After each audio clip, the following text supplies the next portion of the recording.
जय श्री राम, जय हिंद, वंदे मातरम।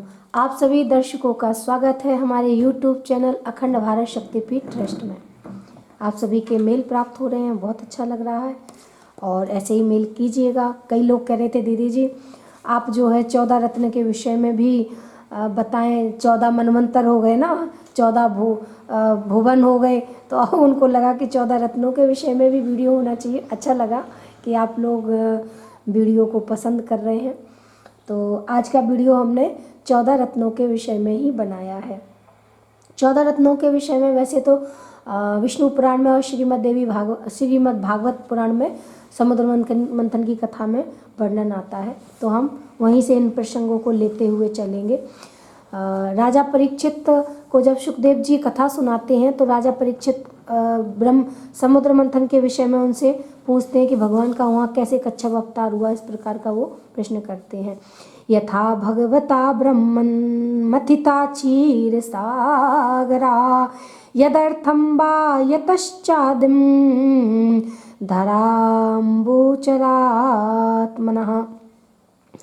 जब भगवान सुखदेव जी से राजा परीक्षित प्रश्न करते हैं कि प्रभु हमें ये बताएं कि भगवान ने क्षीर सागर का मंथन, इतना बड़ा समुद्र, उसका मंथन कैसे करवाया और फिर ऐसी क्या बात हो गई कि उन्हें कच्छप रूप धारण करना पड़ गया, उन्होंने अपने पीठ पर मंदराचल को धारण करना पड़ा उन्हें, तो इस विषय में थोड़ा हमें बताएं। तो सुखदेव जी कहते हैं राजा परीक्षित से, यदा दुर्वाससा शापात् सेन्द्रः लोकस्त्रियो नृपा निश्रीकाश्चाम्बवस्त्र निषुरिज्यदया क्रिया।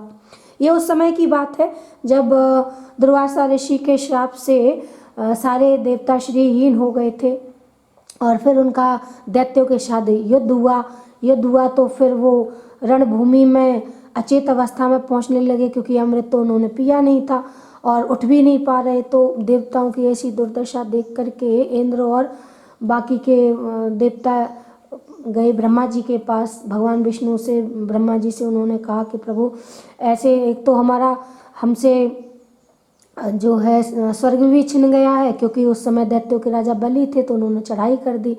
अब और हम श्रीहीन भी हो गए, क्षीण भी हो रहे और दैत्य लोग हमें मार भी रहे हैं।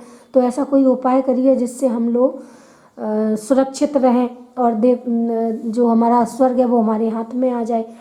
तो ब्रह्मा जी ने सलाह दी कि आप दैत्यों से आप संधि कर लीजिए और उसके बाद में समुद्र मंथन कीजिए। तो समुद्र मंथन होगा, उसमें से अमृत निकलेगा। जब अमृत निकलेगा तो आप लोग पी के अमर हो जाएंगे। उन्होंने कहा दैत्यों से कैसे संधि हो सकती है। उन्होंने कहा कि जब बुरा समय चल रहा हो तो शत्रु को भी मित्र बना लेना चाहिए ताकि आपका समय ठीक हो जाए। तो अच्छी सलाह थी, देवताओं ने मानी और दैत्यों के राजा बलि से संधि की। आप उनको लालच दिया कि जब हम समुद्र मंथन करेंगे तो उसमें जो अमृत निकलेगा वो आपको भी मिलेगा, आप भी अमर हो जाएंगे। तो सारे दैत्यों को भी ठीक लगा कि हाँ, लेकिन किसी किसी दैत्य को लग रहा था कि देवता लोग कैसे इस बात को कह सकते हैं आगे से आकर। उन्होंने कहा हो सकता है कि सिंहासन छिन गया है, श्रीहीन है, बार बार युद्ध हो रहा है तो इस कारण से मन बदल गया हो। इस प्रकार तो सारे दैत्य और देवता मिलकर के समुद्र मंथन अब हो कैसे। तो फिर वहाँ पे बताया गया देवताओं के कि आप लोग जाओ मंदराचल पर्वत को लाओ, उसकी जो है राई बनाओ। वासुकी नाग देवता की उन्होंने रस्सी बनाई और जो है इस प्रकार समुद्र में आकर मंथन करने लगे। अब वो जो वासुकी नाग था उसकी जो पूंछ थी उधर तो दैत्य लोग हो गए और मुख की तरफ देवता हो गए और फिर वो मंथन चलने लगा। तो दैत्यों को लगा कि अरे हम लोगों को पूंछ की तरफ कर दिया, मतलब हम निंदनीय हैं क्या, पूंछ दे दी, नहीं हम तो मुख की तरफ लगेंगे। तो इस प्रकार उन्हें अभिमान था कि नहीं हम नीचे नहीं हैं, किनको, दैत्यों को। तो अदला बदली होकर के और वो वहाँ पहुँच गए मुख की तरफ। अब वासुकी नाग को पकड़ के खींच के जैसे ही खींचते तो उनके मुख से विष की विषैली ज्वालाएं निकलती। अब दैत्य लोग उसमें जलने लगे। अब फिर चित्कार पुकार मचने लगा, क्यों, मंदराचल नीचे समुद्र में डूबने लगा। अब मंदराचल पर्वत के नीचे कोई आधार नहीं था, कोई भी चीज़ आधार पे ही तो ठहरती है। जैसे देवियाँ अपने घरों में छाछ बनाती हैं तो जो घड़ा होता है उसका आधार बन जाता है उस राई पर, राई के लिए, तब वो जो है घूमती है।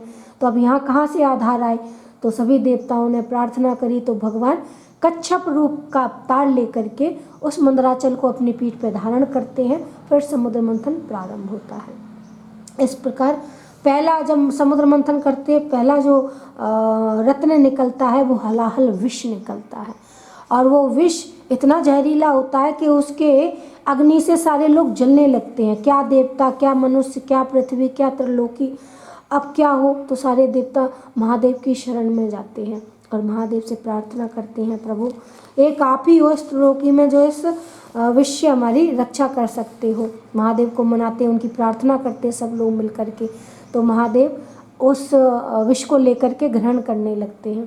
जैसे ही ग्रहण करते हैं, मुख में लेते ही कि उन्हें स्मरण आ जाता है, अरे मेरे हृदय में तो नारायण बसे हुए हैं, और नारायण ये अंदर गया विष तो नारायण को दुख देगा, तो क्या करें? बाहर निकालें तो ये त्रिलोकी जली जा रही है। तो महादेव ने उसे अपने कंठ में धारण कर लिया, इसीलिए महादेव का नाम नीलकंठ है।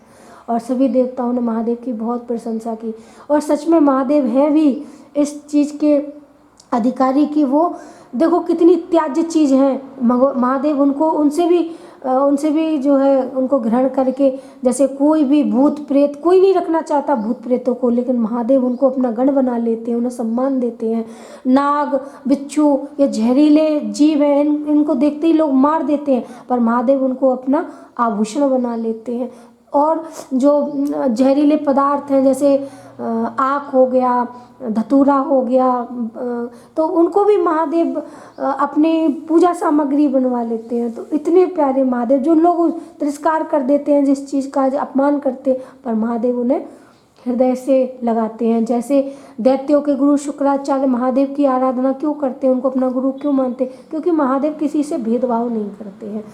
वो जो भी उनके शरण में भाव से आता है, वैसे तो कोई भी देवता भेदभाव नहीं करता है, लेकिन महादेव का हृदय बहुत उदार है, इसीलिए तो उनका नाम एक भोलेनाथ भी है, कि वो भोलों के भी नाथ हैं, या ये कहें कि वही भोलेनाथ हैं तो ठीक है, क्योंकि महादेव जो है बहुत प्यारे हैं।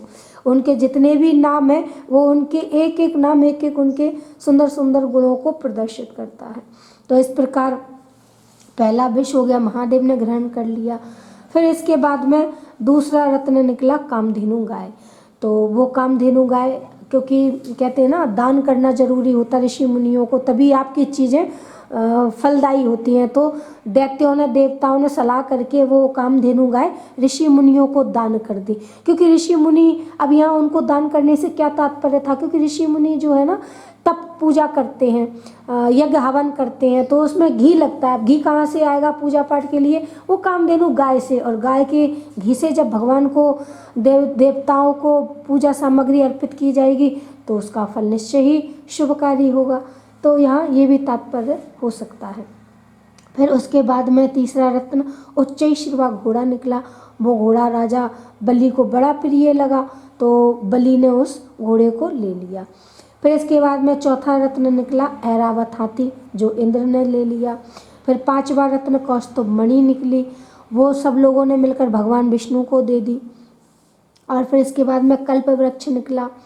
तो कौस्तुभ मणि को ये भी कहते हैं कि ये जो नागों के ऊपर मणि आती है ना, कहते हैं नागमणि जिसको बोलते हैं, जो उसको पा लेता है, तो ऐसा भी कहते हैं कि वो जो नागमणि ये कौस्तुभ मणि का ही रूप है, जो वहाँ रत्न के रूप में निकली थी। बहुत शक्तिशाली होती है कौस्तुभ मणि। तो इस प्रकार फिर छठा रत्न निकला कल्प वृक्ष, जो देवताओं ने स्वर्ग में स्थापित कर दिया। फिर सातवां रत्न निकला अप्सराएं, सातवां रत्न अप्सराओं के रूप में निकला, वहाँ रंभा देवी प्रधान थी, तो वो भी स्वर्ग में स्थापित हो गई। फिर आठवां रत्न निकला माता लक्ष्मी। माता लक्ष्मी जब निकली तो उनकी कांति, उनकी सुंदरता, उनका रूप, उनका यौवन देख करके सभी लोग लालायित हो गए कि ये मेरी देवी बन जाए, ये मेरी देवी बन जाए। लेकिन देवी ने नारायण भगवान को वरण किया। फिर सभी ने मिलकर, देवताओं ने मिलकर नारायण की पत्नी अर्धांगिनी के रूप में माता लक्ष्मी का स्वागत करा, और सबने उनको अपनी माता स्वीकार किया। नारायण की अर्धांगिनी यानी सभी देवी देवताओं की माता। फिर इसके बाद में नौवां रत्न निकला वारुणी मदिरा। अब सबने देखा कि दैत्यों ने देखा कि अभी इतने सारे रत्न तो देवताओं में बट गए, हम तो रह ही गए। तो उन्होंने कहा ये मदरा हम लेंगे, क्योंकि वो मदरा के आदी थे। तो उन्होंने कहा नहीं, मुझे ये बारूनी मदरा चाहिए। तो देवताओं ने कहा भाई ले लीजिए।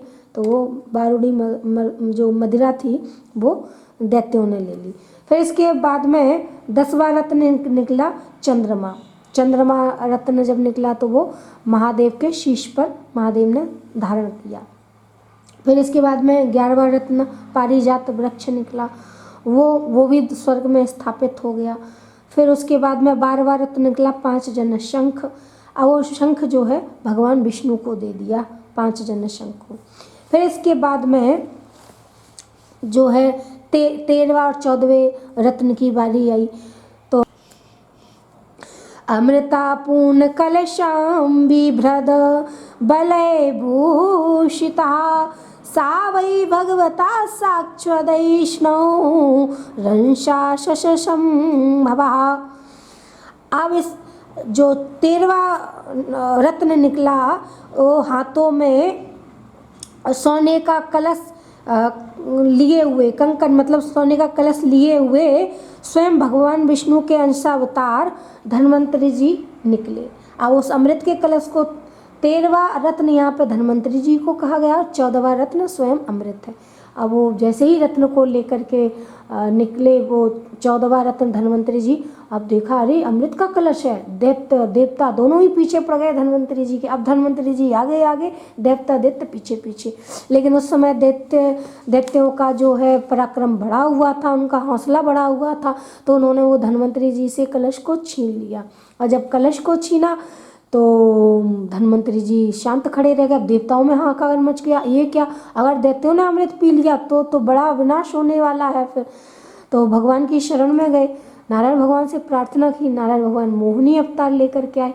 ये बात सत्य है, क्योंकि बिना अमृत पिए तो दैत्य लोग इतना तांडव मचा रहे कि उन्होंने स्वर्ग भी छीन लिया देवताओं से, उन्हें मार रहे हैं। इसीलिए तो समुद्र मंथन हुआ कि अमृत निकले, देवता पिए और अमर हो जाए, तब इन दैत्यों को हराएं। लेकिन यहाँ तो उल्टा होने जा रहा है। तो मोहिनी रूप बनाया। इधर दैत्य लोग भी आपस में झगड़ रहे थे कि पहले अमृत कौन पिएगा। तो बस ये झगड़ा हो ही रहा था, तब तक भगवान मोहिनी रूप धारण करके और पहुंच गए दैत्यों के बीच में। और उन्होंने कहा आपस में आप झगड़ते क्यों हो, अरे ये जो अमृत आपके हाथ में है इसे आराम से पी सकते हो।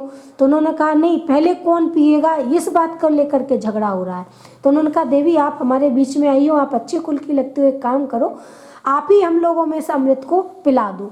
तो उन्होंने मतलब जो भगवान विष्णु थे जो मोहिनी रूप में नारी बनकर गए हुए थे, उन्होंने अपने हाथ में वो कलश लिया और एक तरफ जो है देवताओं की पंक्ति लगा दी, एक तरफ दैत्यों की के लिए उन्होंने पहले दैत्यों को समझाया कि अमृत देवताओं को अमृत पिलाने के लिए दैत्यों को पहले ये समझाया कि इसमें ऊपर ऊपर पतला अमृत है, तो ऐसा करते हैं पतला पतला देवताओं को पिला देते हैं, फिर गाढ़ा गाढ़ा आपको पिलाएंगे।